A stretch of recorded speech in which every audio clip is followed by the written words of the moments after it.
फलटणमधील महिला डॉक्टर आत्महत्या प्रकरणाचा मुद्दा विधानसभेत, हातावरती लिहिलेलं अक्षर महिला डॉक्टरचंच, तर महिला IPS अधिकाऱ्याकडून प्रकरणाची चौकशी, मुख्यमंत्र्यांची माहिती.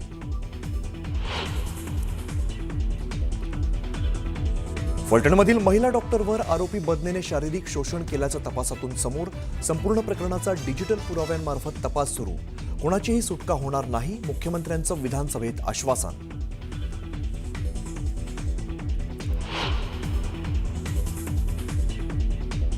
प्रत्येक गोष्टीत लाडक्या बहिणीचा संदर्भ आणाल तर घरी बसावं लागेल. अवैध दारू संदर्भात प्रश्न उपस्थित केल्यावर संदर्भ जोडल्यामुळे मुख्यमंत्री अभिमन्यू पवारांना फटकारत सुनावले खडेबोल.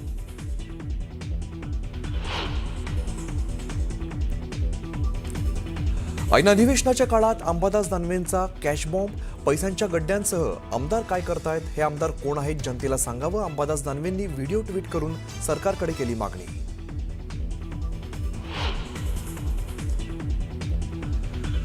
अंबादास दानवेंनी ट्विट केलेल्या व्हिडिओत सत्यता असेल तर त्यांनी सिद्ध करून दाखवावं. आरोप सिद्ध झाल्यास राजकारण सोडेन. महेंद्र दळवींचं अंबादास दानवेंना खुलं आव्हान.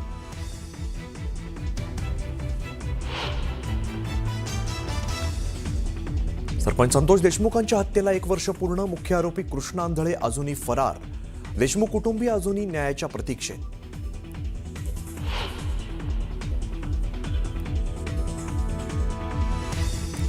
पुण्यातील सदाशिव पेठेत भीषण आग. अग्निशामक दलाच्या 5 गाड्या घटनास्थळी दाखल.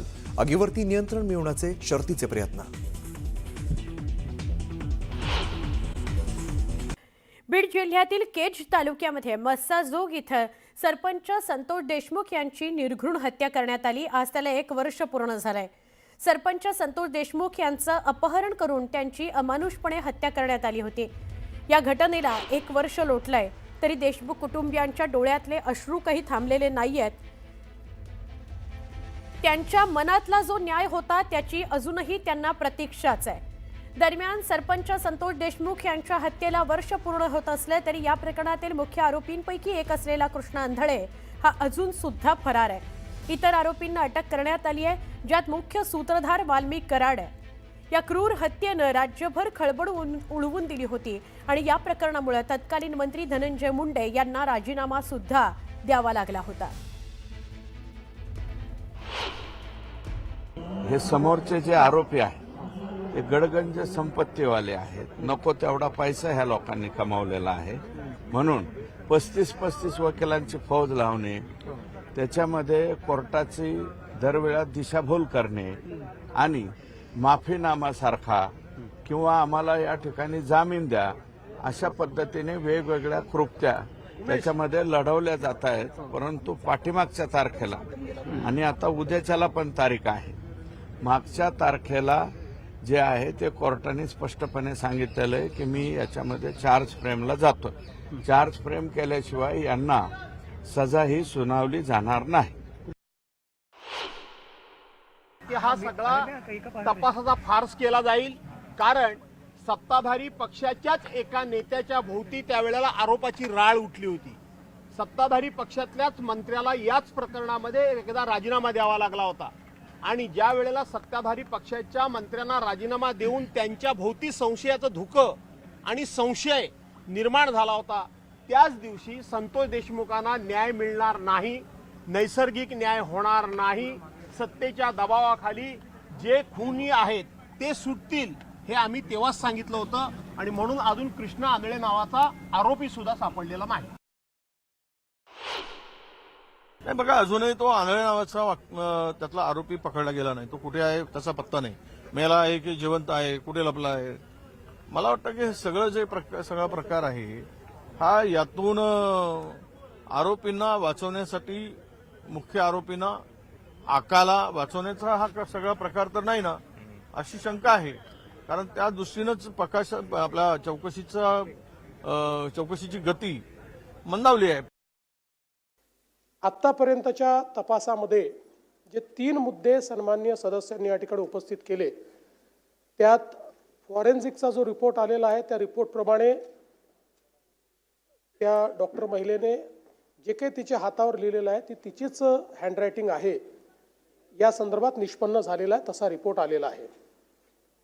दुसरा जो काही विषय या ठिकाणी त्यांनी मांडला की हे जे काही आरोपी आहेत त्या आरोपींनी दबाव आणला का, तर मुळामध्ये या सगळ्या केसमध्ये हे जे पोलीस अधिकारी बदने आहेत, या बदनेंचं एक प्रकारे जी काही आता आपल्याकडे माहिती आलेली आहे, चॅट्स आलेले आहेत, त्या सगळ्या ह्याच्यात तिची फसवणूक करून आणि शारीरिक शोषण केल्याचं आपल्याला लक्षात येत आहे बदनेंनी. आणि त्यातनं मग म्हणजे लग्नाचं आमिष दाखवणं वगैरे अशा सगळ्या गोष्टी झालेल्या त्यात लक्षात येतात. आणि त्यातनं नंतर मात्र वेगळी भूमिका या बदनेंनी घेतलेली दिसते. एक प्रकारे तिचं शोषण त्यांनी केल्याचं लक्षात येतं. आणि दरम्यानच्या काळामध्ये जी काही त्या ठिकाणी वेगवेगळ्या प्रकारे, कारण ती मेडिकल ऑफिसर होती, तर मेडिकलमध्ये ज्यावेळेस एखाद्या आरोपीला अटक होते त्यावेळेस तो अटकेकरता फिट आहे की नाही या संदर्भातला रिपोर्ट घ्यावा लागतो. तर अशा प्रकारचे काही रिपोर्ट्स हे त्या डॉक्टर महिलेने फिट दिले आणि म्हणून पोलिसांनी एक मोठं पत्र हे त्यावेळी त्यांचे जे वरिष्ठ आहेत त्या वरिष्ठांना लिहिलं की बाबा अत्यंत महत्त्वाच्या गुन्ह्यांमधले हे सगळे गुन्हेगार आहेत आणि यांना अनफिटचं सर्टिफिकेट दिलं जातं आहे. आणि मग त्याच्यावर चौकशी झाली, तिने देखील आपलं पत्र लिहिलं. पण ही सगळी जी बाब आहे ही 5 महिने आधीची आहे. आत्ता जे काही सुसाईड आपल्याला त्या ठिकाणी दिसत आहे त्यामध्ये एकीकडे बदनेनी केलेली फसवणूक आहे आणि दुसरीकडे त्या सगळ्या परिस्थितीचा फायदा घेऊन जो दुसरा आरोपी आहे त्या आरोपीनेही एक प्रकारे तिची फसवणूक केलेली आहे. आणि म्हणून त्या दोघांचं नाव लिहून त्या ठिकाणी या महिलेने ही आत्महत्या केलेली आहे. यामध्ये आत्तापर्यंतचे जे काही रिपोर्ट्स आहेत त्या 2 गोष्टी फॉरेन्सिकच्या रिपोर्ट्समध्ये क्लिअर झालेल्या आहेत. पहिलं की गळफास लावून, म्हणजे स्ट्रँग्युलेशन नाही आहे, गळफास लावून या ठिकाणी केलेली हा मृत्यू आहे. आणि दुसरं, हातावर जे काही लिहिलेलं आहे ते अक्षरं त्या महिलेचेच आहेत. अशा पद्धतीनं या 2 गोष्टी आत्तापर्यंत तपासामध्ये आलेल्या आहेत. प्रश्नाच्या पार्श्वभूमीवर पुन्हा एकदा वेगळ्या विदर्भाचा मुद्दा ऐरणीवर आलाय.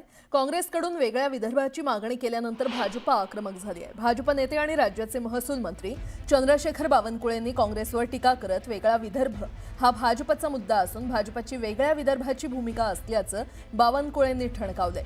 दरम्यान यानंतर राज्यात पुन्हा एकदा वेगळ्या विदर्भाचा मुद्दा तापण्याची शक्यता आहे.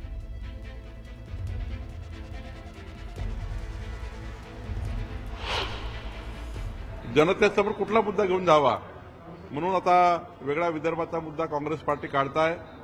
पण हा मुद्दा भाजपाचा आहे, हा मुद्दा आमच्या अजेंड्याचा आहे. या मुद्द्यावर आम्ही काम करतो आहे.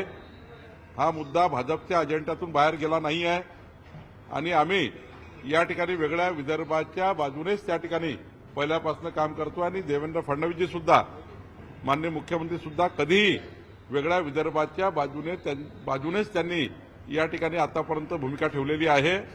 कुठल्याही परिस्थितीत भारतीय जनता पार्टीची भूमिका ही वेगळ्या विदर्भाचीच आहे. दरम्यान संजय शिरसाट यांनी वेगळ्या विदर्भाची मागणी करण्यापेक्षा विकास कसा होईल हे पाहण्याचा सल्ला दिलाय. असे छोटाले तुकडे करून काय घडेल हे आता या घडीला सांगता येणार नाही. परंतु विदर्भामध्ये जे काय आम्ही अधिवेशन घेतो हे करारानुसार विदर्भाचा बॅकलॉग कुठे राहिला नाही पाहिजे, विदर्भाला न्याय दिला पाहिजे, ही आमच्या सर्वांची भूमिका आहे. आणि यावर वेगळा विदर्भ करायचा की नाही करायचा हे वरिष्ठ नेते निर्णय घेतील.